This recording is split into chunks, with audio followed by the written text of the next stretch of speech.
आज खूप आनंद होत आहे की इथं मला झाडं लावायला मिळाली. माझ्या मुलाच्या आणि सयाजी शिंदेच्या यांच्या प्रेरणेने मला इथं झाडं लावायला मिळाली. तसंच मी नुसती आज झाडं लावून घेणार नाही, मुलाकडनं लक्ष ठेवून आम्ही लक्ष ठेवून झाडं जगवणार आहे. म्हणजे आई आता अजरामर होणार. प्रत्येकाची आई अशी अजरामर हो हीच आमची इच्छा. नमस्कार. माझ्या आईच्या 61वी निमित्त मी 61 झाडं लावण्याचा संकल्प घेतला. हा संकल्पनाची प्रेरणा देखील मला सयाजी शिंदे यांच्या रील्स पाहून, त्यांचं काम पाहून भेटली. त्यांनी त्यांच्या आईनंतर एवढं मोठं काम केले, लाखो झाडं जगवलेत. तर आपण छोटंसं एक इनिशिएटिव्ह घ्यावं आणि झाडं सर म्हणले तसं झाडं लावणं नुसतं महत्त्वाचं नाही, तर त्याचं संवर्धन करणं महत्त्वाचं आहे. तर त्याचं 100% संवर्धन देखील आम्ही करू. आणि आई आपल्याला जन्म देते, आई आपल्याला सावली देते, तसंच आयुष्यभर झाडं देखील आपल्याला सावली ही देणार आहेत आणि श्वास ऑक्सिजन हा देणार आहेत. आणि आज काळाची गरज आहे. आपण आज उन्हाळ्यात पाहतो एवढं टेम्परेचर वाढलेलं आहे. झाडं नाही लावली तर उद्या चांगला ऑक्सिजन पण आपल्याला विकत घ्यावं लागेल, जसे आज बिस्लरी वॉटर आपण विकत घेतो.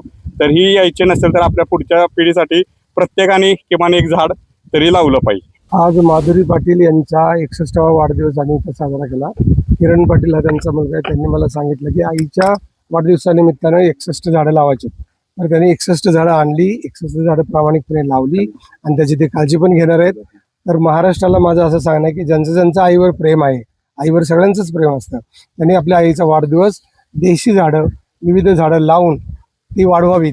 म्हणजे आईचं वय वाढणार, आईला आशीर्वाद मिळणार, तुम्हाला आशीर्वाद मिळणार आणि झाडरूपी आई परत पुढे आपल्याला जिवंत बघायला मिळणार.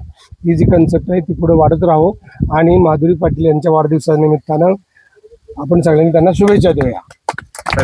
झाडांचं अनाथ आश्रम तुम्ही आता तयार करताय, काय ही नेमकी संकल्पना कशी सुचली आणि काय सांगाल? झाडांचा अनाथ आश्रम म्हणजे रस्त्याच्या बाजूची झाडं, करोडो झाडं आपली कापली गेली, तर त्याच्यावर उत्तर सापडत नव्हतं. तर अगदोपत्री झाडं लावण्यापेक्षा खरोखर झाडं लावली पाहिजे. तर विविध प्रयत्न करून काही रोडच्या साईडची झाडं आपल्याला ट्रान्सप्लांट करायला मिळाली आणि DB घोरपडे असोसिएटच्या माध्यमातून आपण आता आंबोड्याला एक 500 झाडांचा अनाथ आश्रम केला आहे. आणि आता उदगीरला असो, परभणीला असो, जिथं जिथं असा वाघाव, कोल्हापूर अशा ठिकाणी आपण जी अनाथ झाडं आहेत ती आता जळण्यासाठी काढणार आहेत, ती झाडं वाचवून आपण एका ठिकाणी लावतोय. तर त्यांना तो झाडांचा अनाथ आश्रम असं लावतो. येण्याच्या जी लोक आहेत ते तुम्हाला सांगतात का की आम्ही या रस्त्याचं रुंदीकरण करतोय आणि जी जुनी झाडं आहेत ती कापतोय? संपर्क होतो का? संपर्क होताना प्रॉब्लेम काय येतो की त्यांच्यावरती कसलं प्रेशर असतं मला माहिती नाही. कारण कॉन्ट्रॅक्टरला एवढ्या दिवसात एवढं करायचं असतं, मग फॉरेस्ट डिपार्टमेंटनं परमिशन दिलेली असते. फॉरेस्ट डिपार्टमेंटनं परमिशन दिली की त्यांना कायदेशीर वागायचं असतं. त्यांच्या मते की बाबा आम्ही परमिशन दिली, एवढे पैसे घेतलेत आणि आमचं कॉन्ट्रॅक्ट पूर्ण झाले. पण ट्रान्सप्लांट करायचे, शक्यतो ट्रान्सप्लांट करा, हा जो कायदा ना तो लय डेंजर कायदा आहे. त्याचा कोणीच विचार करत नाही.